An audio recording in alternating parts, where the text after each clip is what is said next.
Autour de moi, tout a pété, tout a sauté en fait. Peut-être une mauvaise intégration des personnes intégristes. Le centre du monde en fait, c'était mon quartier.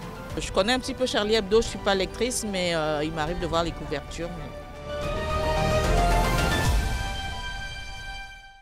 Alors aujourd'hui, c'est l'anniversaire des 10 ans des attentats de Charlie Hebdo, donc ça a marqué quand même ça a tourné une page dans l'histoire de la ville, ça fait beaucoup de bruit dans le monde entier d'ailleurs, pas seulement en France. Vous, en tant que citoyenne, alors qui vivez à Paris ou en Île-de-France, est-ce que vous vous souvenez des attentats de 2015 et est-ce que vous vous souvenez de votre première réaction à ce moment-là? Oui, je me souviens parce qu'on travaille juste à côté, enfin juste à côté, on est dans le 10e. Et on se rappelle qu'on a été choqués quand on a appris ça. Et on est allé sur la place de la République, je crois que c'était le jour même ou le lendemain, je ne sais plus, on avait été à la place de la République concernant Charlie Hebdo. Donc on avait été très très choqués de la barbarie en fait. Et voilà, la méchanceté gratuite en fait. Et comment dire, la liberté d'expression qui avait été bafouée, qui avait été assassinée, si vous voulez, ce jour-là. Je m'en souviens très bien, parce que je suis un voisin de Charlie Hebdo, j'habite vraiment tout près. Moi, c'était un choc. Pour moi, il n'y avait aucune raison que ça arrive. C'était dramatique. Il y avait du sang partout dans le quartier.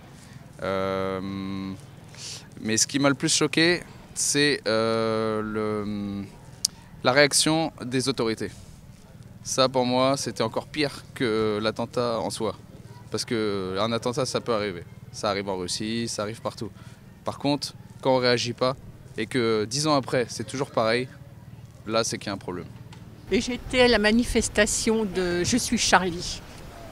Voilà, c'est un événement qui m'avait quand même abasourdi, sous le choc, et je me devais d'y aller pour surtout la liberté d'expression.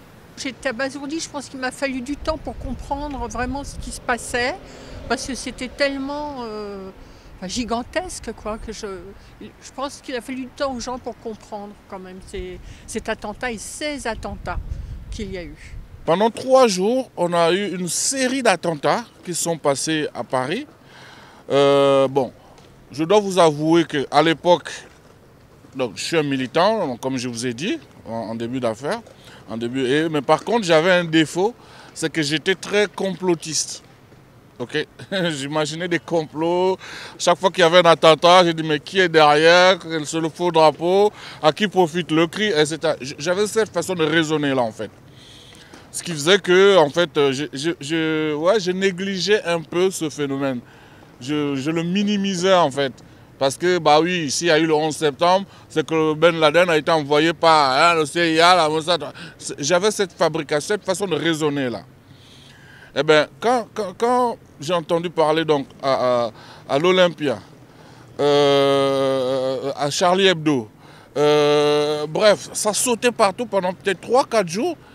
Autour de moi, tout a pété, tout a sauté en fait. Là, j'ai commencé réellement à me dire, oula, c'est sérieux en fait. Parce que je me sentais un peu concerné parce que ça se passe à côté de chez moi. Et là, j'avoue que j'ai un peu flippé. Et justement, comme j'étais pas loin de Charlie Hebdo, je suis allé voir en fait.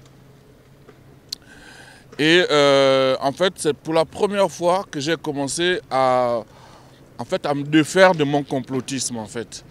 De mon raisonnement que je trouvais stupide. De me dire, ouais, dès qu'il y a un truc, je dis, à qui profite le crime? C'est du faux drapeau, etc. Cette logique a volé, tellement a volé que je suis allé le lendemain à la place de la République, défiler avec des gens, voilà, qui étaient, je suis Charlie, etc. Chose que j'aurais jamais imaginé faire avant ces événements-là. Pourtant, je connais un petit peu Charlie Hebdo, je ne suis pas lectrice, mais il m'arrive de voir les couvertures. Mais après, on aime ou on n'aime pas. Hein.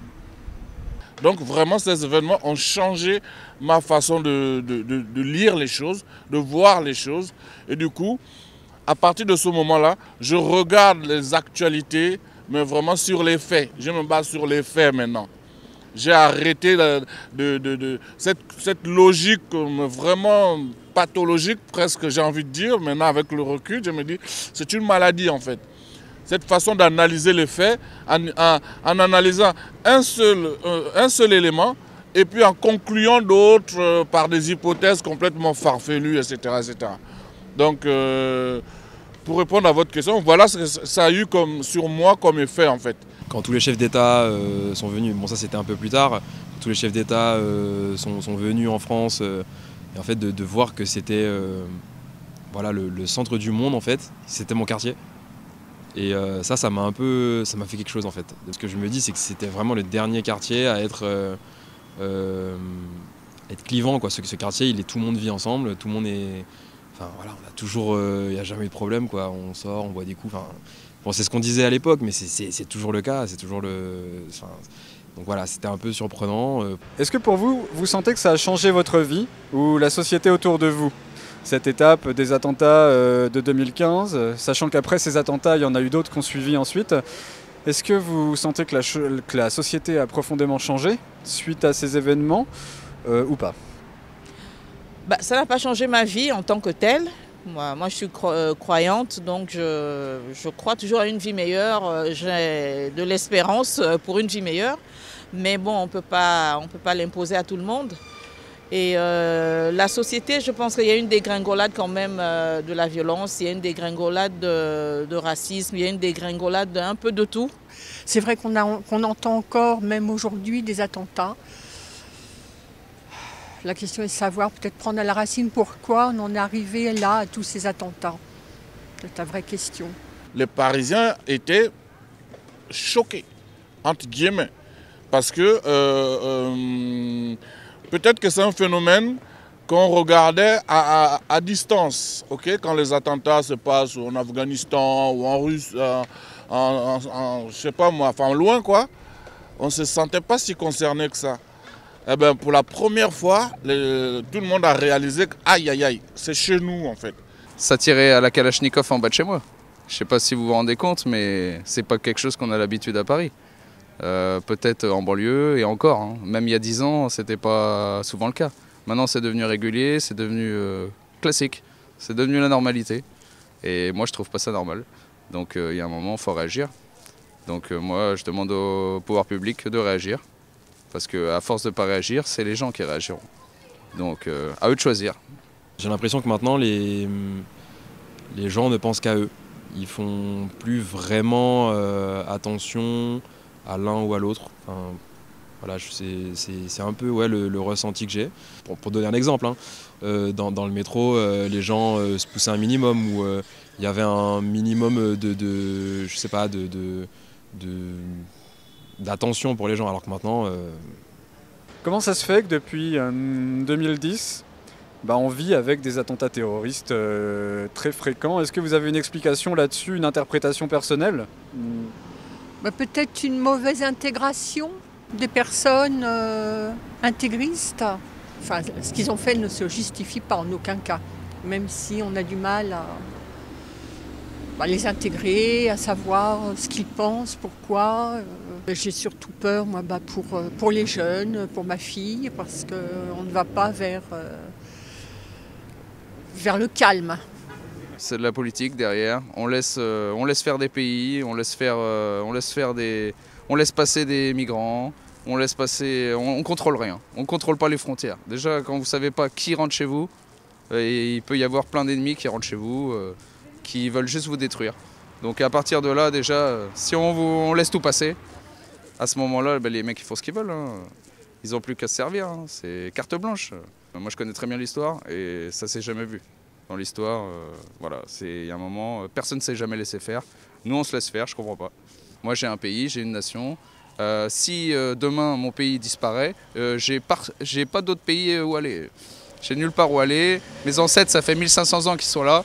Je compte pas bouger demain. Et ça changera pas. C'est pas que c'est récent parce que moi je me rappelle, je suis arrivée en France en 95. Je pense qu'il y a eu des attentats dans le métro déjà vers cette période-là. Je me rappelle plus, c'était du temps de Mitterrand déjà. Il y en avait, mais là, comme je disais, je crois qu'il y a une dégringolade un peu, un amalgame d'un peu de tout. Et la valeur de l'être humain, elle est un petit peu aura des pâquerettes, quoi. On tue, on égorge, pour un rien, quoi. Moi, je suis chrétienne, je vis avec un musulman. Et la façon dont il pratique l'islam, lui-même, il en est choqué parce que c'est pas l'islam qu'il pratique, en fait, qu'il voit dans ces attentats qui sont revendiqués par l'État islamique ou par des individus sans foi ni loi, moi j'ai envie de dire. Mais comment est-ce que vous interprétez le fait que le terrorisme soit à ce point monté en flèche aujourd'hui? Alors, bon, bien sûr, je ne suis pas un expert, je ne vais pas donner un point de vue complètement objectif. C'est juste mon avis. Je pense qu'il y a une porosité dans on va dire les mentalités. Je parle pour les gens, par exemple, d'Occident. Dans les mentalités des jeunes d'Occident, et surtout de banlieue, où il y a justement une sorte de rejet systémique. La discrimination, etc. Voilà. Ce qui font qu'en fait, ces jeunes qui sont un peu rejetés, entre guillemets, par le système discriminatoire français, bah, deviennent des cibles, en fait, pour les propagandistes de l'islam radical. Surtout que l'islam radical peut atteindre ces jeunes-là via Internet. Ils n'ont pas besoin de passer par les chaînes télé et tout. Donc, c'est cette porosité-là qui fait que beaucoup de jeunes, soit par colère compréhensible, soit par... il y a certainement certains qui adhèrent vraiment par désir sincère, volonté de devenir djihadistes, mais je pense que la plupart tombent là-dedans un peu par... quelque part par colère antisystémique en fait. Et donc, les propagandistes il y a beaucoup de milices djihadistes, il y a beaucoup de groupes Al-Qaïda, etc., l'État islamique, bref. Eh bien, ces gens-là trouvent comme ces jeunes-là qui sont un peu perdus, c'est des bonnes cibles en fait à aller atteindre. Et donc à faire de la propagande auprès de ces cibles-là et surtout à leur convaincre. Vous allez rejoindre le vrai islam, parce que nous, on représente le vrai islam, ok? Pas celui de vos papas, mamans, tout ça là. C'est nous les vrais, etc. Et comme beaucoup de jeunes sont aussi, j'ai envie de dire, armés de colère jusqu'aux dents, bah du coup, ils écoutent, ils sont plus sensibles à ce genre de discours. Et quand ils adhèrent dans ce genre de discours, après, à partir du moment, ils ne se contrôlent plus, en fait. C'est comme une sorte d'une roue qui tourne, quand vous êtes rentré dedans, hop, et puis ça tourne, vous ne contrôlez plus. Et du coup, ces propagandistes-là ont tellement bien organisé leur opération que c'est très facile après de les entraîner jusqu'à ce que ces jeunes commettent des choses que peut-être au départ ils n'auraient pas pensé faire. Et puis, dans la volonté des djihadistes, quand vous les écoutez, parce que bon, comme je suis militant, j'écoute aussi, entre guillemets, j'étudie un peu ces idéologies-là, d'accord? Eh bien, dans leurs idéologies, c'est que la meilleure façon pour eux d'atteindre l'Occident, c'est de faire en sorte que les habitants de l'Occident fassent ce qu'ils veulent faire, ce qu'ils auraient aimé faire à l'Occident, en fait. Donc pour eux, ces jeunes-là, c'est une manne, quoi. C'est vraiment une manne pour atteindre leur objectif, c'est-à-dire faire du mal aux pays occidentaux, en fait. Je voulais dire un message à nos politiciens, dire que pour nous, pour le peuple, le vrai peuple, le peuple qui connaît l'histoire, qui se souvient de ses ancêtres, qui respecte ses ancêtres, qui sont morts en 14-18, qui sont morts en 39-45, qui sont morts à la guerre d'Algérie, à la guerre d'Indochine, qui ont tout ça pour protéger les intérêts français, en théorie. Même si, à une époque, les gens étaient un peu plus courageux que maintenant. Alors aujourd'hui, je vous dis, si vous voulez déclarer une guerre qui n'a pas dans le but de servir les intérêts de la France, aucun Français ne se fera tuer pour vous. Aucun. Voilà, tout simplement. Que ce soit les étrangers, les gens qui sont là depuis 1500 ans, personne. Vous allez combattre tout seul. Voilà. J'ai un ami avec qui je m'entendais très bien. Et j'ai appris 2 jours après qu'il était en Angleterre. Je ne me suis pas inquiété, je me suis dit c'est juste un voyage, mais en fait non. Quand des musulmans vont en Angleterre, en général, c'est pour trouver des milices un peu plus radicales là-bas. Et après, en fait, il est parti en Afghanistan. Et j'ai appris qu'il est mort. En fait, ça s'est passé très vite. Je crois qu'il s'est converti très vite. Et du coup, quand il est converti, il devient accro en fait à la propagande sur Internet de ces gens-là. Et jusqu'à ce qu'ils prennent la décision d'aller en Angleterre. Et là-bas, il a dû voir des choses encore plus hardcore. Et voilà, et pour prouver que tu es un bon musulman, un bon, il faut aller là-bas, quoi. Il faut aller défendre, etc. Voilà comment il s'est retrouvé là-bas en Afghanistan. Et puis il est mort, quoi. Et ça m'a vraiment fait beaucoup de mal. Enfin, bien sûr, comme tout le monde, hein, je rejette tous ces propagandistes, ces djihadistes, etc.